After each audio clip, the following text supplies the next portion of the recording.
Halo sahabat Gabus, selamat datang di channel Gabus Jati. Nah, sebelumnya saya ingin memberikan sedikit intro kepada kalian bahwasanya channel ini tuh ada beberapa konten di dalamnya, jadi kalian jangan sampai kaget ya. Tapi jikalau kalian lebih interesting kepada, misalkan kan di sini ada konten game, konten vlog, konten alutsista, dan sekarang saya akan buat konten cerita pendek. Jadi saya akan bawakan cerita-cerita yang ada di website. Atau mungkin kalian punya cerita menarik, bisa tolong tulis di komentar atau mungkin kirim ke Instagram saya. Oke? Misalkan kalian lebih searching, bang, gue mau ke alutsista film lu aja, gue lebih suka yang itu. Oke. Jadi saya akan buat di channel ini khusus untuk alutsista film. Tapi untuk konten yang lain jangan takut, saya akan terupload, cuman akan saya alihkan kepada channel yang lainnya. Maksudnya saya akan buat channel lagi atau mungkin gimana nantinya. Di situ kalian masih bisa lihat tentang konten-konten saya. Oke. Nah, sekarang saya akan mencoba untuk membawakan cerita pendek dari orang-orang yang telah men-share ceritanya di website. Jikalau memang masih agak kurang bagus bawaannya, mohon maaf. Ini masih percobaan. Oke.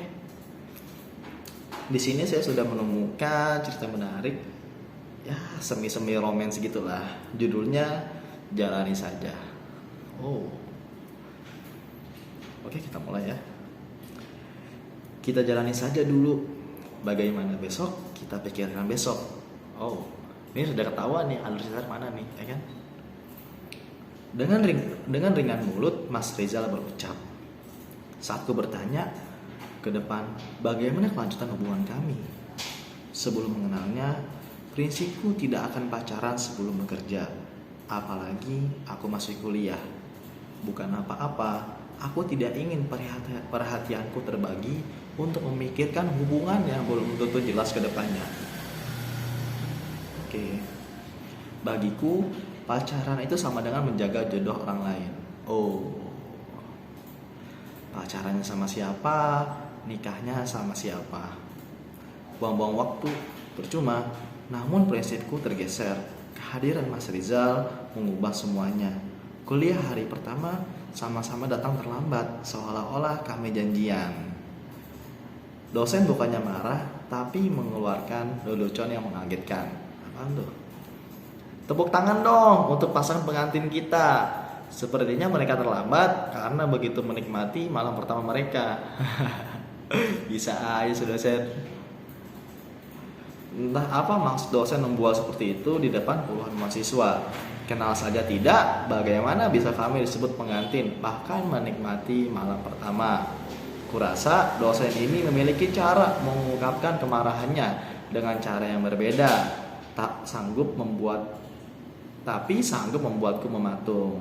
Sekujur tubuhku kaku, muka merah menahan malu. Sementara Mas Rizal malah tersenyum tebar pesona. Dasar laki-laki, menerima tuduhan yang tidak benar. Bukannya menyangkal, tapi malah menikmatinya. Sejak saat itu, kutandai dua manusia yang sudah membuat hidupku berubah. Sang dosen dan Mas Rizal, partner terlambat kuliah. Oke, interesting. Gua harap aku tidak pernah lagi berhubungan dengan mereka berdua. Namun, doaku sama sekali tak terkabul. Mana mungkin tidak bertemu dengan sang dosen? Itu sama saja aku berhenti kuliah. Sedangkan Mas Rizal malah semakin sering menjadi partner terlambat. Entah apa yang dilakukannya, setiap hari selalu saja terlambat dan aku selalu bareng sama dia. Sementara aku, selaku anak tertua di panti, mendapat tanggung jawab mengurus panti 20 anak di bawah asuhanku. Ada saja kendalanya, muncul bersamaan waktu aku berangkat ke kuliah. Oke. Jadi si orang ini ngurus panti, jadi dia terlambat mulai gitu ya. Terlalu sering terlambat. Anehnya, masuk kelas hampir tiap hari bersamaan dengan Mas Rizal. Membuat semua orang yakin kami memang pasangan pengantin. Banyak cara kulakukan untuk menepis semua tuduhan mereka, tapi semua itu sia-sia. Mas Rizal sama sekali tak pernah menyangkal. Bahkan diam-diam dia terkesan mengiyakan pernyataan dari mereka. Oke. Biasalah cowok kayak gitu. Lama-lama aku pun diam. Tak menyangkal, mengiyakan juga tidak, lelah dengan tuduhan mereka. Entah apa yang terjadi, Mungkin semesta memang menjodohkan kami. Sejak tuduhan teman-teman mahasiswa memudar, justru disitulah hubungan kami dimulai. Oh, oke. Jadi ini masuk ke cinlok ya guys ya. Cinta lokasi. Tak ada yang berubah. Kami tetap raja dan ratu terlambat. Berbagai teguran dari berbagai dosen lewat begitu saja tanpa bisa mengubah keadaan. Walaupun pacaran, kami tidak pernah mengakrabkan diri di kampus. Lebih tepatnya, kami selalu menjaga jarak. Boleh bertemu hanya di kafe luar kampus. Itu syaratku dulu sebelum menerima cinta Mas Rizal. Saat skripsi tersusun rapi, sidang pun dinyatakan lulus dan sebentar lagi kami sudah. Aku mulai bertanya, kapan Mas Rizal akan melamarku ya? Mau dibawa kemana sih kisah cinta kami? Tapi jawaban Mas Rizal mampu membuat henti napas sesaat. Jalani saja, perjalanan masih jauh. Deal, aku salah langkah. Prinsip awal tidak pacaran sebelum bekerja berubah arah menerima ajakan pacaran Mas Rizal telah membuatku menyesal. Mas, aku ingin fokus mencari pekerjaan. Aku mau hubungan kita berhenti di sini. Kalau ada jodoh, kita sambung kembali. Ragu-ragu aku memohon, tapi jawaban Mas Rizal tak berubah. Oke. Saat ku mengulangi permohonanku untuk kedua kali, Mas Rizal pun emosi. Tuduhan aku mendua pun terlontar. Maaf Mas, ketidakpastian hubungan yang Mas berikan kepadaku membuatku berpikir ulang. Berhenti bukan berarti kita berpisah, tapi hanya sekedar mengkaji ulang. Apa perlu lanjutkan atau kita benar-benar berhenti? Sedih juga ya. Saat ini kita sama-sama berjuang, butuh semangat. Bagaimana cara untuk beberapa lamaran pekerjaan yang kita kirim diterima? Saat semua sudah pasti, kita tentukan langkah kemudian. Oke? Melanjutkan hubungan yang tanpa kepastian, melukis banyak kenangan. Kenangan semakin banyak tercipta. Ke depan, jika tidak bisa bersatu, sakitnya akan sangat menyiksa. Oh iya, ini benar sih. Jangan begitu keras menyikapi keadaan. Jalani saja. Lagi-lagi kalimat itu terlontar dari mulutnya. Seperti biasa, aku pasrah menerima keputusannya. Semakin jauh menjalani hubungan, kenangan demi kenangan terangkai indah, layaknya orang menjalin hubungan bernama pacaran. Tertolaknya beberapa lamaran pekerjaan tidak membuat kami patah semangat. Semua terlewati tanpa beban. Mungkin ini beberapa alasan mereka di luar sana untuk memulai hubungan yang belum halal. Entah bisa masuk ke gerbang pernikahan atau terhenti di tengah jalan. Seperti kata Mas Rizal, jalani saja. Mungkin begitu pendapat mereka sehingga nekat pacaran. Saat aku mendapatkan pekerjaan, Mas Rizal pun diterima di sebuah perusahaan. Memulai hubungan secara tidak sengaja sejak kuliah, menjalani dengan penuh warna, banyak gembira, dan tak sedikit kecewa berselimut cemburu. Walaupun terkesan sengaja sembunyikan, enggan mendapatkan cemooh teman-teman, bagaimanapun hubungan kami tak lepas dari perjodohan tak sengaja. Oke, jadi yang tadi mereka berdua sama-sama terlambat dan si dosen godain mereka ya guys ya. Pekerjaan pun sudah ditangani. Kini kita tiba ke jenjang yang lebih maju. Tak perlu menagih janji. Mas Rizal mengajakku bertemu dengan keluarganya. Dengan penuh semangat, Mas Rizal memperkenalkan aku dengan keluarga besarnya. Di luar dugaan kami, semua sudah direncanakan sedemikian rapi. Pertemuan bahkan diadakan dalam sebuah kafe mewah. Mas, kenapa tidak cerita ke aku kalau acara di kafe? Mana ramai banget, kita kan udah sempat pulang dari kantor. Tarik tangan Mas Rizal, bermaksud mengajaknya pulang ke rumah sebelum masuk ke kafe. Udah, tidak apa-apa. Aku juga tidak tahu mereka antusias dengan calon istriku. Mas Rizal menarik tanganku sambil melempar senyumnya seolah memberikan semangat untukku. Oke, so sweet ya. Sudah tanggung, kulangkahkan kakiku mengikuti langkah Mas Rizal. Debar jantungku pun tak menentu. Ini pertama kali untukku. Akhirnya datang juga anak mama. Seorang wanita begitu anggun menghampiri kami. Ternyata itu adalah ibunya Mas Rizal. Namun dia sama sekali tidak menyapaku. Jangan menyapa, melirik pun tidak. Oh, ada getar aneh yang kurasakan begitu kuat dari tangan ibunya Mas Rizal menarik tangan putranya. Aku tertinggal. tetap ku ikuti dari belakang. Ingin tahu apa sih yang terjadi selanjutnya. Zal, kamu ingat Fitria, temanmu waktu TK? Kita kan bertetangga dulu. Ini jadi si ibunya cerita ke si Rizal ya. Kita kan bertetangga dulu. Ini orang yang sekarang tepat berdiri depan kamu. Cantik kan, sangat anggun. Dia juga lulusan luar negeri. Kita juga paham latar belakangnya. Dia juga sebentar lagi akan membuka cabang perusahaan baru di kota kita. Seperti tanpa rem, ibunya Mas Rizal menceritakan perempuan yang ada di depan kami. Apa maksudnya dari semua ini? Apa Mas Rizal tidak pernah menceritakan hubungan kami? Tiba-tiba datang ingin memperkenalkan aku pada mereka. Wanita dengan tubuh semampai yang bernama Fitria tersenyum penuh arti pada Mas Rizal. Kulihat Mas Rizal juga membalasnya. Sayangnya aku tidak paham apa arti senyumnya pada perempuan cantik yang tiba-tiba sudah meraih tangan Mas Rizal dan mengajak duduk di sampingnya. Oke, ini set banget sih gila. Sementara aku tiba-tiba berubah seperti pelayan kafe. Tidak ada yang peduli. Bahkan Mas Rizal seolah lupa dia menyeretku hadir di sini. Kecurigaanku terjawab Fitria dan Mas Rizal sudah dijodohkan. Itu bahasa mereka. Dan kini warga besar kedua belah pihak hadir bukan untuk membahas pertunangan atau sekedar pertemuan biasa, tapi mereka membahas waktu pernikahan yang akan dilaksanakan bulan depan. Maaf Gun, aku sama sekali tidak tahu tentang perjodohan ini. Aku juga menolak perjodohan ini. Ayo kita menikah walaupun tanpa sepersetujuan orang tuaku.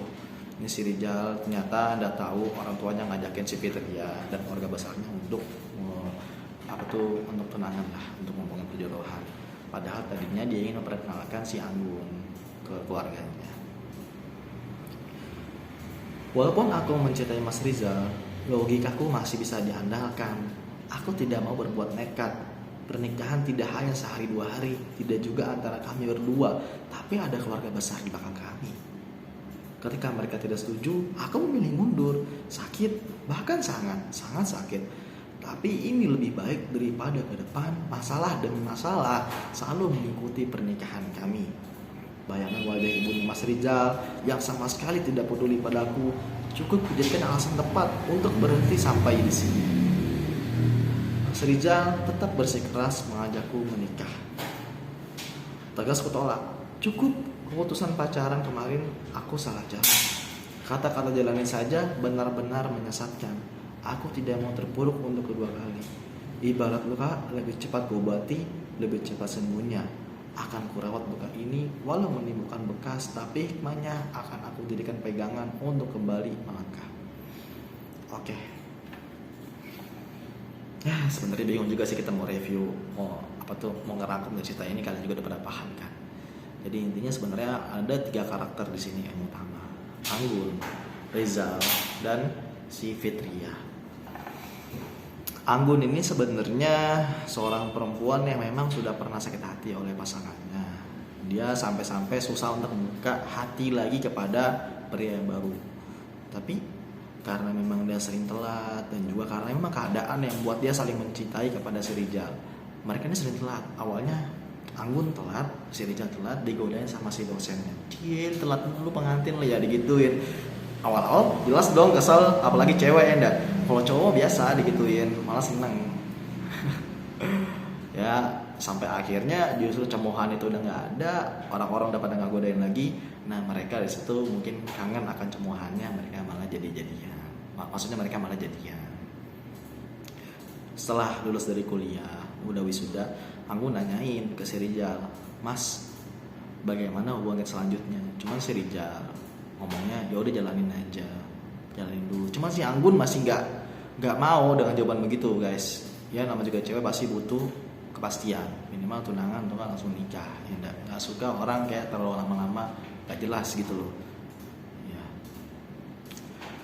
Cuman karena emang mereka berdua belum kerja, mereka memutuskan untuk mencari kerja dulu. Sampai mereka berdua udah terima di perusahaan, si Rizal ngajakin si Anggun untuk bertemu di keluarganya di kafe. Cuman naasnya Rizal pun nggak tahu bahwa yang di kafe itu ada Fitria juga, teman sekolah dia pas lagi TK.